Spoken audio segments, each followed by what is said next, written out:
High everyone, welcome to সানডেবালা mini blog. স্নান করা শেষ, শরীরটা আজকে এত একটা ভালো লাগছিল না, তো বললো চলো ঘুরে আসি আর ম্যাসাজটা করিয়ে নেবো একবারে, কারণ সানডেতে ফার্স্ট হাফই খোলা থাকে, নাহলে তো আমরা অফিস থেকে যাওয়ার সময় আসি। তো দেন ম্যাসাজ করিয়ে দেন এসে গেছি নিম্বু পানি খেতে। আর এইদিকে দেখো গাছের ছাওয়া আমাদেরকে দিচ্ছে, তো আমরা গাছের নিচেই দাঁড়িয়ে আছি, আর ভাইয়াও গাছের নিচেই আছে, তার জন্যই তো সেফটি ইজ ইম্পর্টেন্ট। আর এদিকে যে রাম মন্দির, তো নমস্কার দিয়ে দিয়েছি, কাছেই ছিল। আর কি, এই তো চেয়ার্স করে শরবতটা খেয়ে নেবো ঠান্ডা ঠান্ডা এই গরমের মধ্যে। তাও এখন অনেকটাই গরম কম আছে, যা গরম পড়েছিল।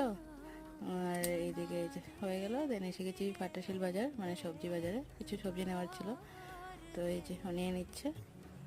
দেন নেওয়াটাও হয়ে গেল, ঘরে চলে যাচ্ছি এখন। আর নিয়ে এসেছি চাল, তো একজনের চাল নিয়ে এসেছি, রাস্তাতে ওরা নিয়ে আসছিলো আর কি, তো ভারী না, তো আমরা বলছি চলো আমি তো যাচ্ছি ওইদিকেই, তো রেখে দেবো। বিকেলে রেডি হয়ে গেছি, একটু ঘুরে আসবো, তো চলো টাটা।